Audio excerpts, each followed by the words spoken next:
Talking Star Wars presents Talking Avatar.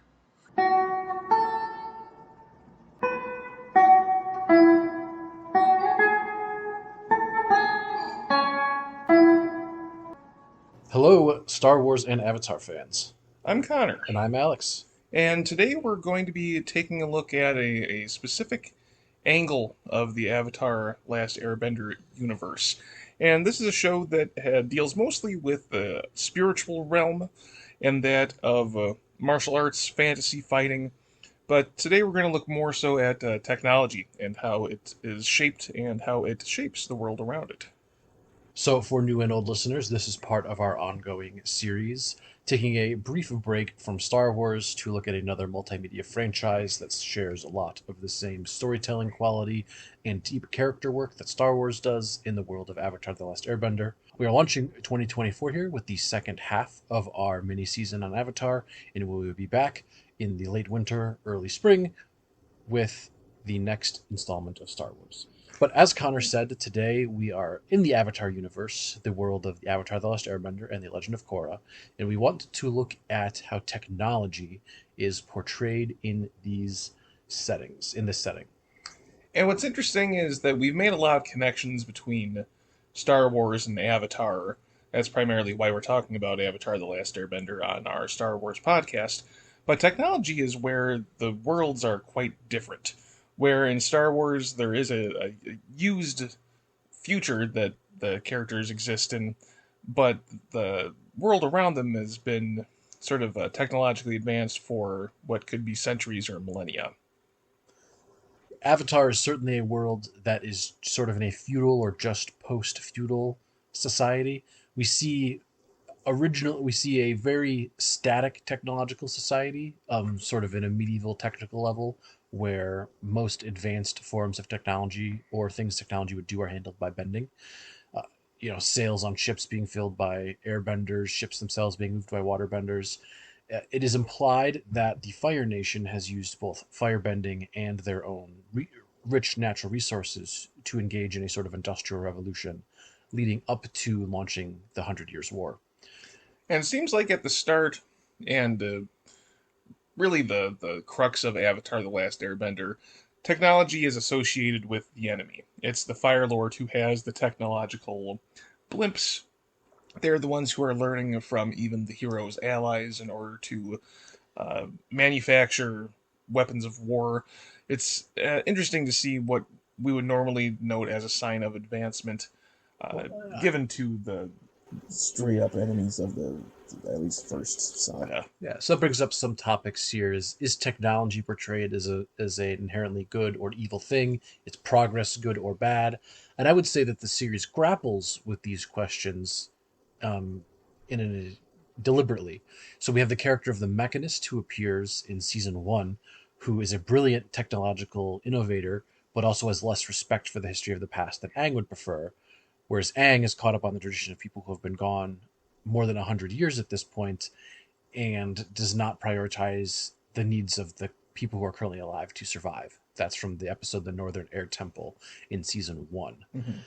But then we continue to have the Mechanist appear as an allied character, and he and Sokka and other engineers working together do invent new technology to fight against the Fire Lord, showing that the Fire Lord does not have a monopoly on technology. Mm-hmm. And by the time of Korra's day, many of the technological improvements that were brought about by the Hundred Years of War have now kicked off a worldwide industrial revolution, which has dramatically increased the quality of life of many people in the world, much as with some downsides, as we'll talk about in some of the expanded universe material. Mm-hmm. So it's this, but we always get this tension between tradition versus progress, Mm-hmm.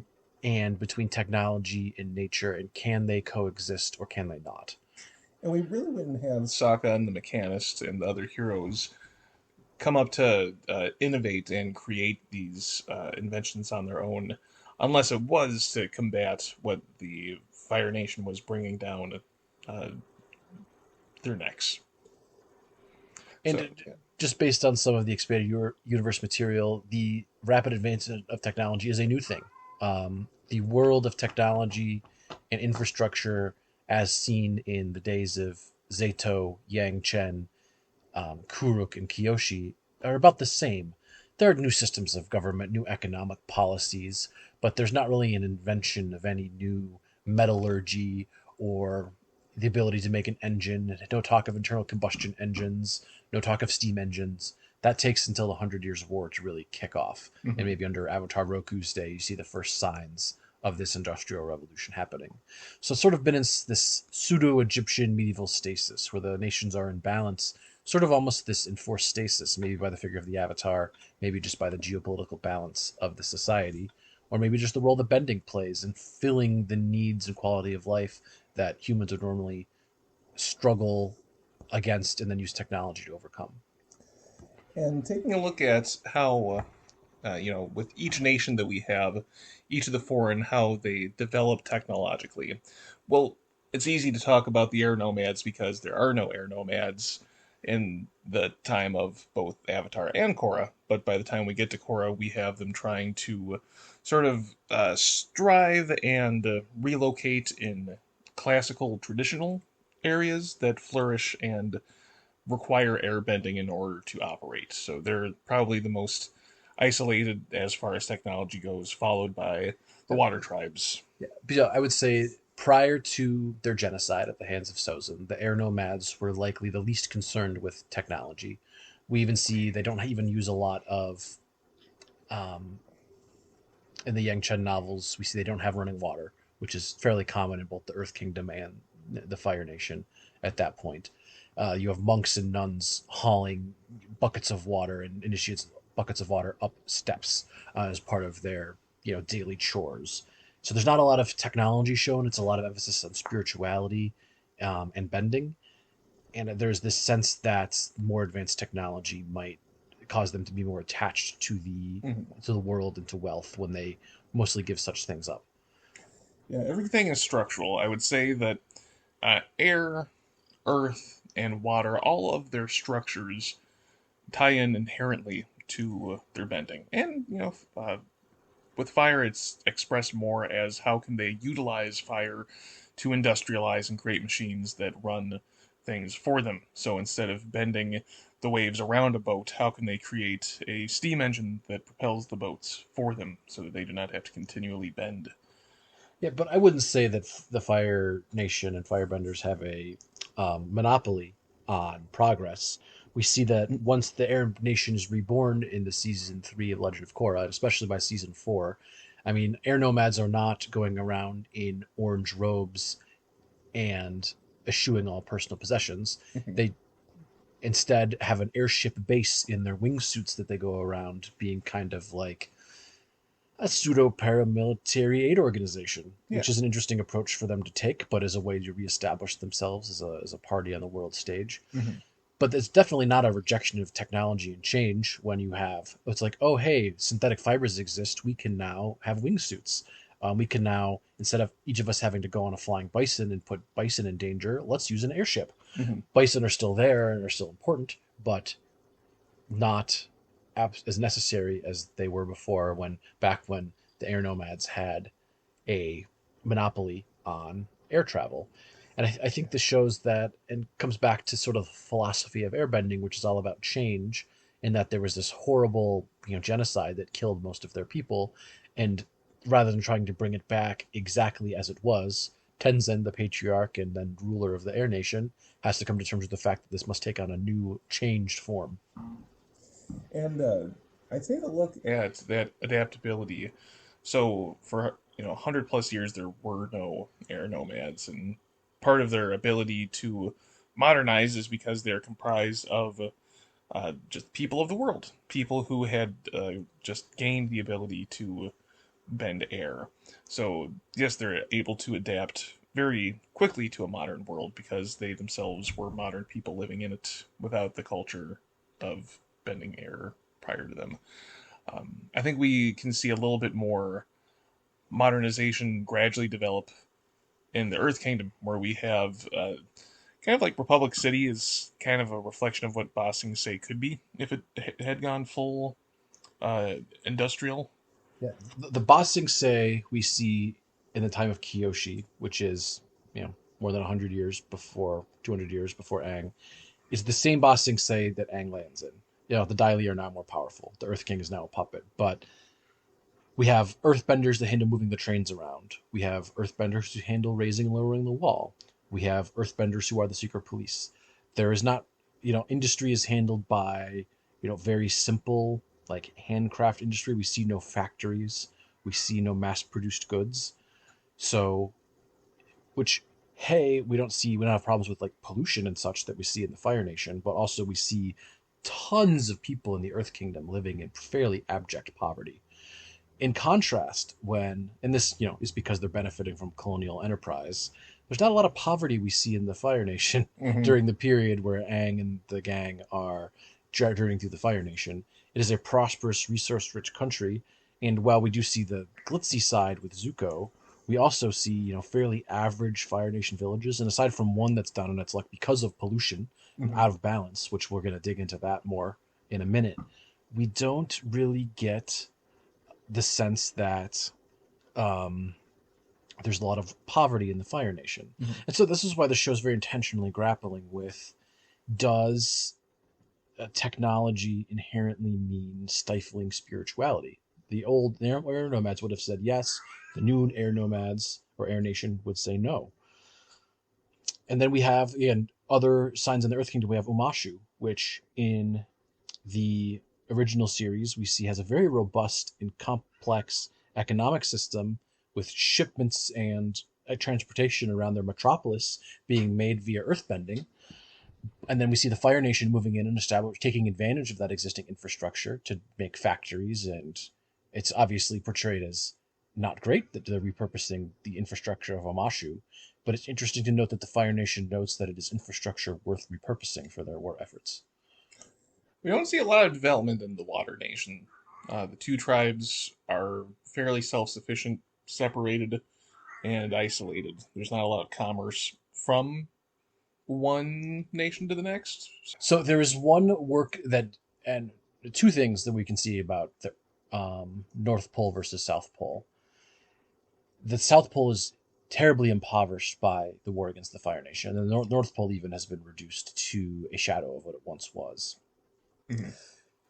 We see in the comic series North and South sort of this economic imbalance come to a head, where businessmen from the North Pole who have noticed great oil reserves in the South attempt to basically take the South under their economic and political hegemony permanently, rather than having two separate but allied tribes wanting to be one tribe really ruled by the North, which is a conflict that will again show itself in season 2 of The Legend of Korra, where again the South is still recovering from the depopulation and damage done by their colonization and destruction 100 years before, whereas the North has become incredibly wealthy and powerful. It also has greater and better proximity to, I think, the Fire Nation for trade purposes, if you just look at a map. Right. So, but they also had greater infrastructure and population survive the war with the Fire Nation. So, and then we also see more of an embrace of technology, especially by the Southern Water Tribe, which Unalaq is like, technology. He's certainly on the side of, well, my power with Vatu will overcome any technology. But we have the character much traditionalist, psychotic, but still a traditionalist. Yeah, and we call back to Connor's point about the air citizens who get airbending becoming citizens of the world first.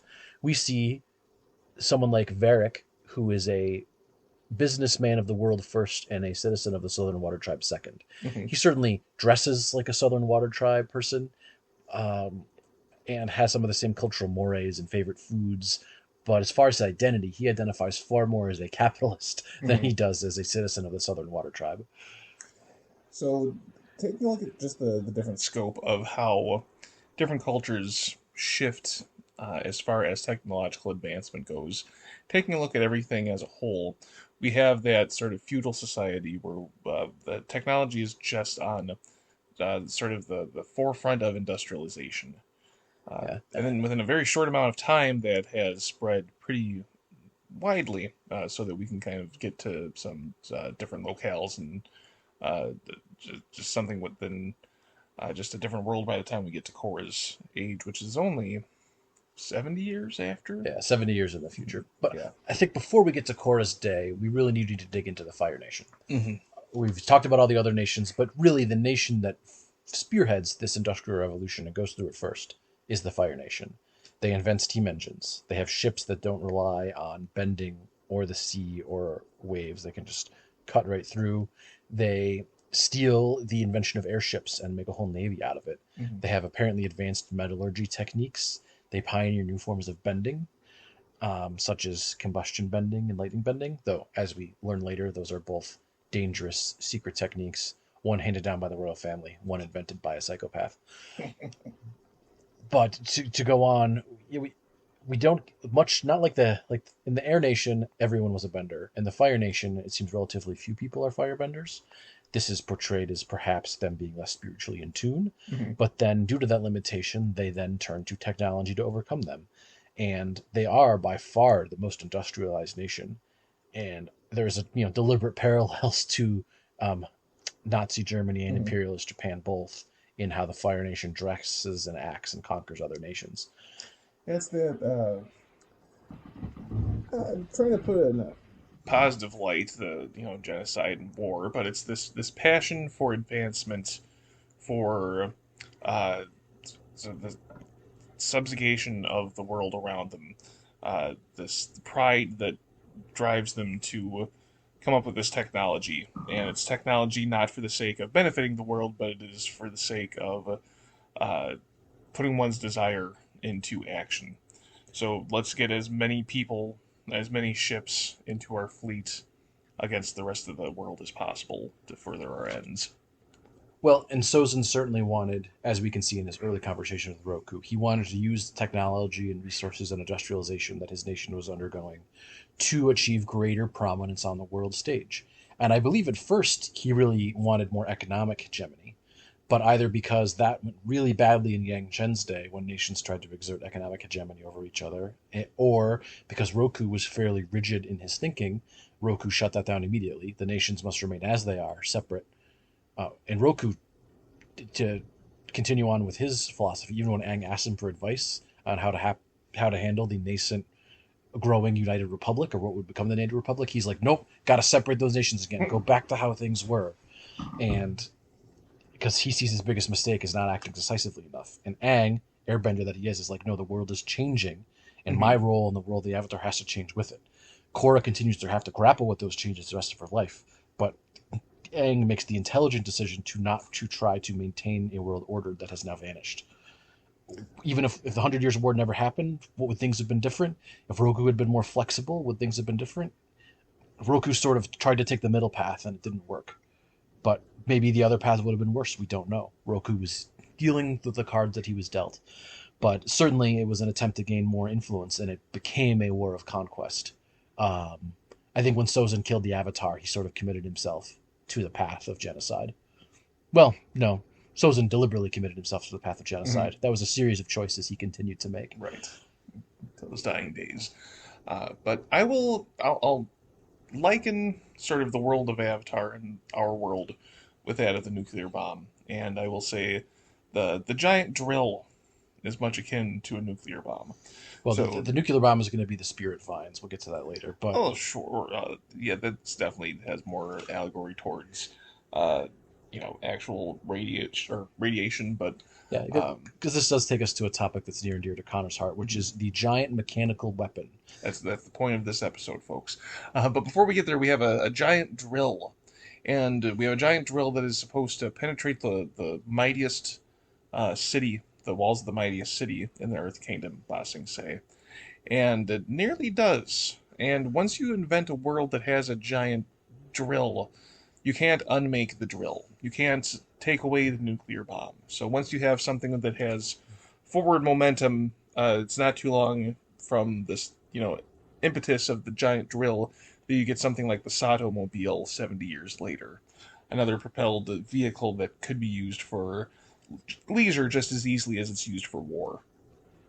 Yeah, so once you have a world where you have the industrial output to make a giant weapon that can break walls that have stood for 1,000 years and would have done so without the intervention of the Avatar, the walls of Ba Sing Se start to look a little quaint and more like a cultural thing than a fortification, and that is correct. The walls do not stop anyone else from conquering the city. It is geopolitical forces that Hmm. hold them at bay. And when those break down, you get the Red Lotus murdering the Earth Queen. Hmm. You get Kuvira taking over the Earth Kingdom from the inside out. Ba Sing Se is then more of a symbol.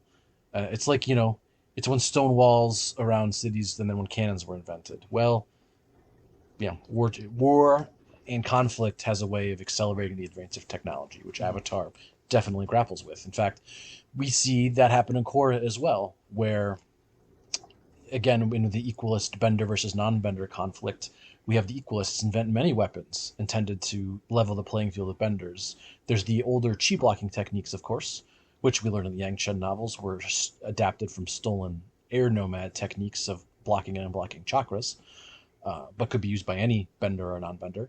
But we also get the electro bow sticks used by the Hmm. lieutenant. We get the electro gauntlet used by Asami Sato for the duration of the series.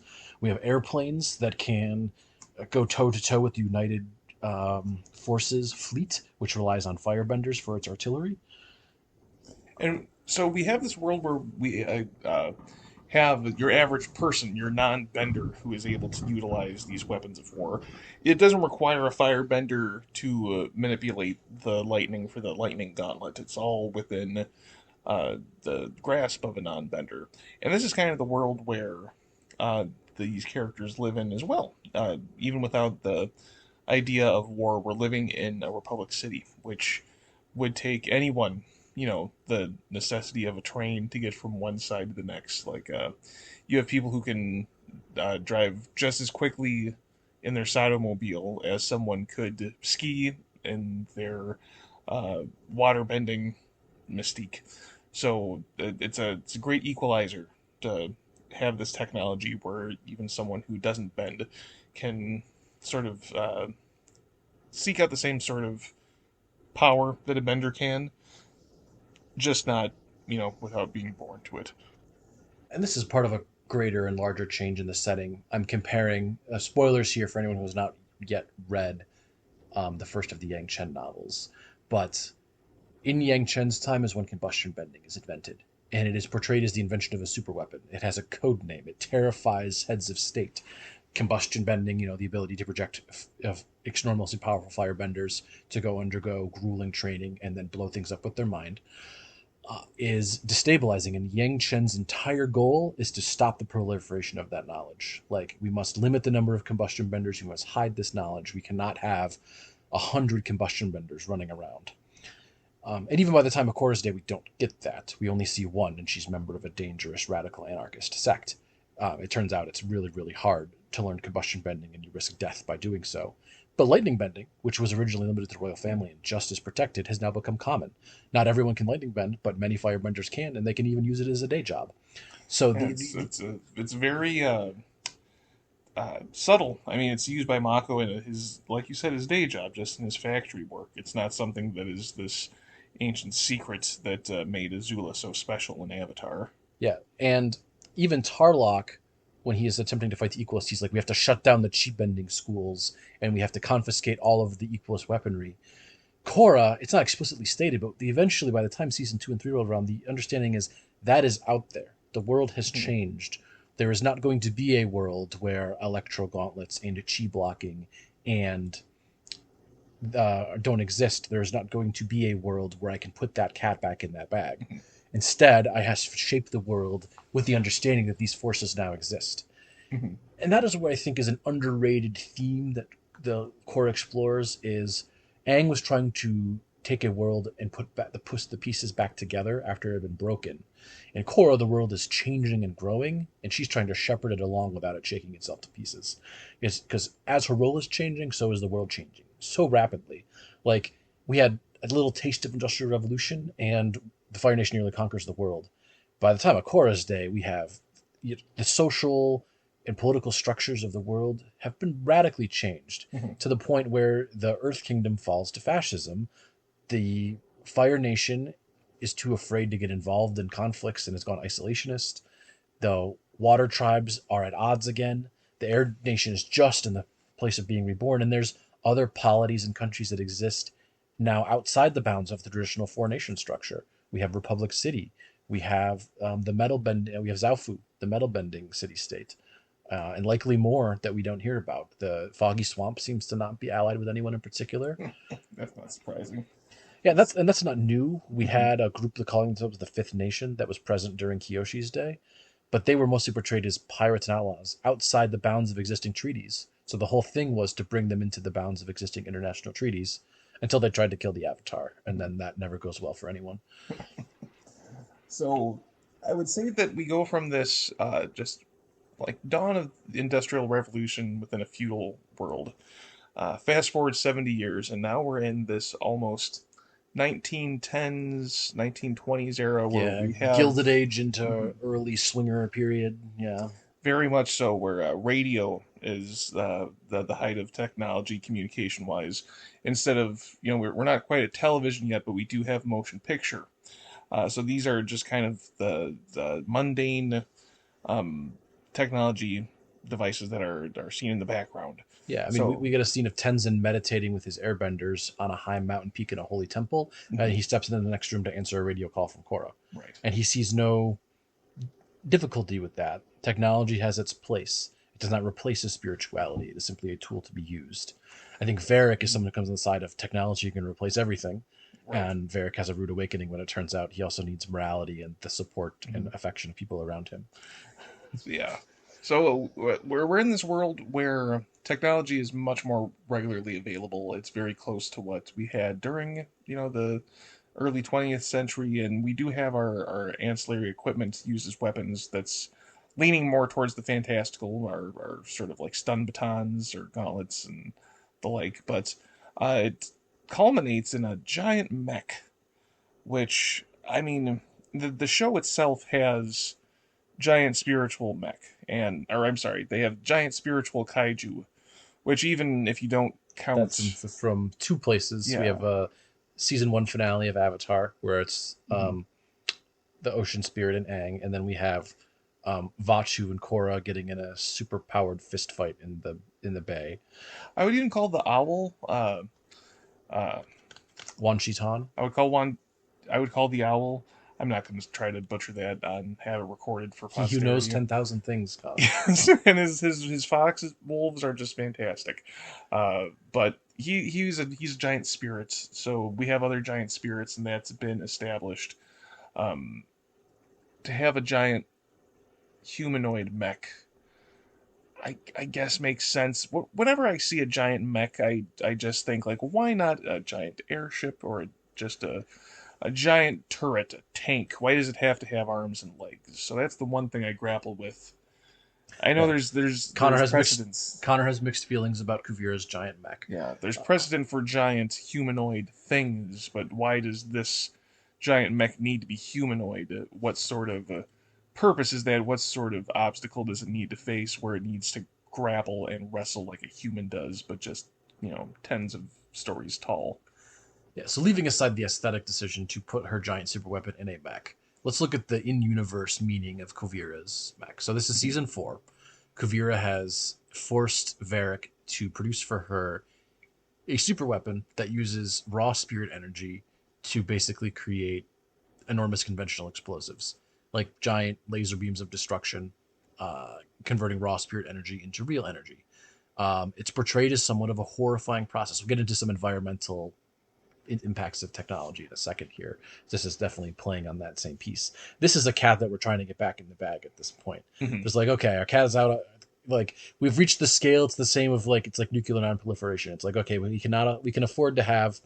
Okay, we're not going to be able to uninvent the Glock, but it's our Or your giant drill into yeah, busting say. yeah. We can't uninvent the tank, but If the giant drill isn't a nuclear bomb, it's the Glock in yeah, the Avatar but it world. turns out, much like combustion bending being super rare, it's actually the knowledge to make spirit vine weaponry is Mhm. really complex, and only a few people can do it. Let's not have them make more because it can blow up entire cities. Mhm. So, but I think what that represents is Kuvira, despite being a bender herself, shows very little spiritual influence in her life, Mhm. and she is attempting to establish a fascist dictatorship. So she establishes a fascist dictatorship with herself as the supreme leader. So does she put the vines in a humanoid mech to show that it is a human who's taking control and authority over the powers of nature.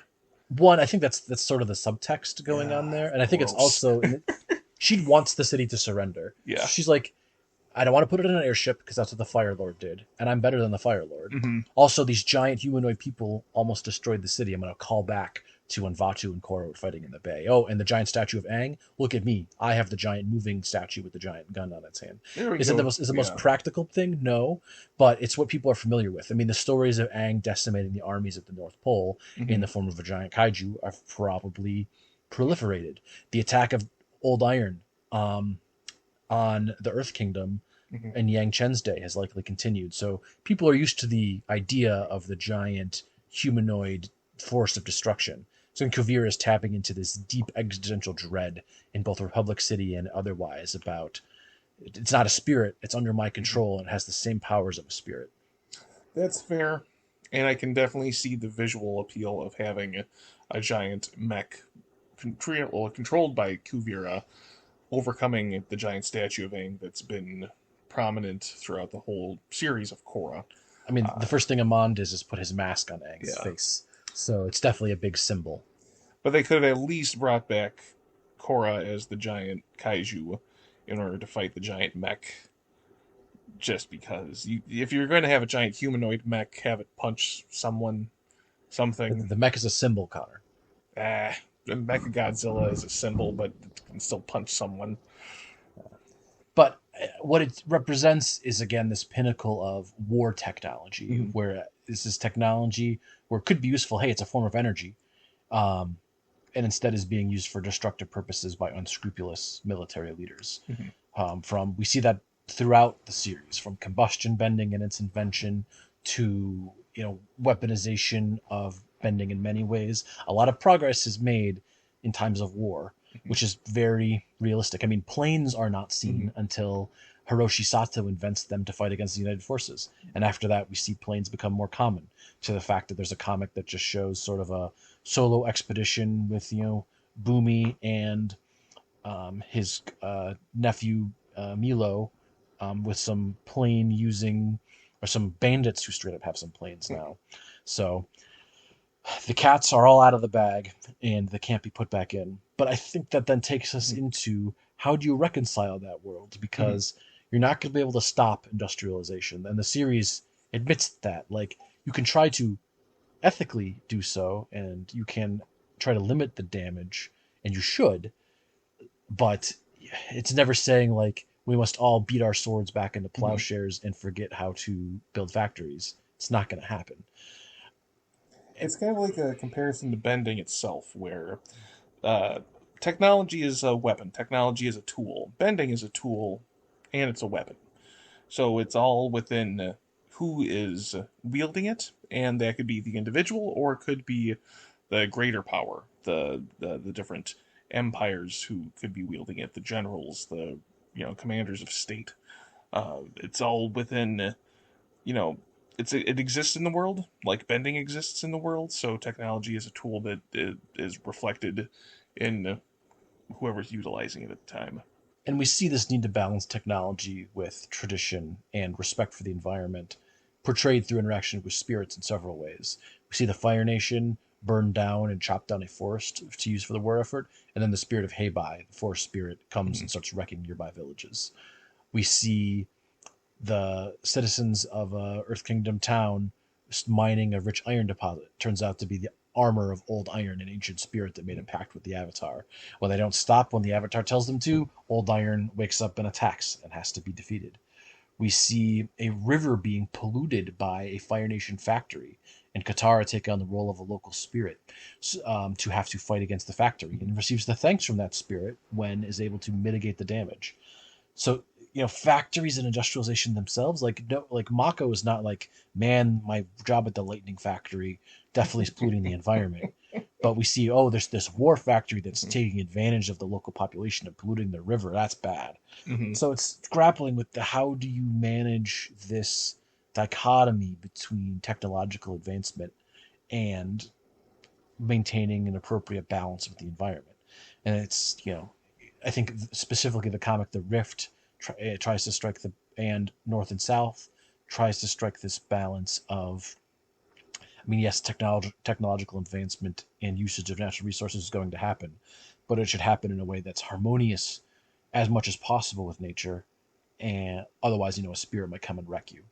Mhm. And I think that's a little bit of wish fulfillment. We don't have spirits in the modern world. Instead, we just have things like cancer rates in 70 years Mhm. and global warming, not general old iron coming to smash down our cities. So I guess one last thing I'd like to posit is that if we've had such a jump in technology in the 70 years between Avatar and Korra, let's say in another 70 years or 100 years, once we inevitably get the next Avatar, what do you expect to see? Because it won't be our modern day technology as we know and love it today. It's going to be flavored by the spiritual world. But what shape could that take? So I think you could definitely go on the industrialization path. It would depend on if they lean into the advent of electricity and maybe the creation of any kind of mass communication beyond radio. That would be the big next societal jump. Mhm. I mean, between the 1910s and the 1950s, lots of changes technologically, but it's Mhm. the invention of the computer and then the transistor that really is the next big leap technologically. So is the spirit realm going to be a one-to-one comparison to the internet? Instead of sending emails, they're going to send their messages through tiny fairy networks. No, the spirit realm is not so easily subjugated. It is a Hmm. very um, cognitive world there. So I don't think the spirit world is going to become a version of cyberspace, Connor. No. And in fact, if they do that, I will be disappointed. Some would say that electricity was difficult to harness until we managed to capture it and channel it. Well, yeah, in the Avatar universe. They were able to capture spirit energy and make it into a Hmm. giant weapon, and the spirits were unhappy. I'm if I was a betting man, I would put my money on spirit email. That's that's maybe not that exact term, but the What? So we're concept. thinking Boomy and Boomju doing a Hmm. startup about spirit mail. Uh, Yes. but yeah, so I think Yeah. our takeaways about technology in the Avatar universe is that it grapples with the questions of advancements of technology due to industrialization, of militarization of technology, of portraying the use of technology once it's invented as something inevitable, but something that should be approached with respect for tradition and history, but not being bound by it, and where societies and have to change and adapt to the technologies they utilize. Just because magic exists doesn't mean technology doesn't either. Hmm. And much like in human history, in the real world, where um, technology is used as a tool to overcome shortcomings. When bending exists, that is a shortcoming that people will look to overcome as well. Hmm. So join us next time when we take a look at another corner of the Avatar Last Airbender universe. We've been talking Star Wars. Presenting Talking Avatar. Thank you for listening and join us next time.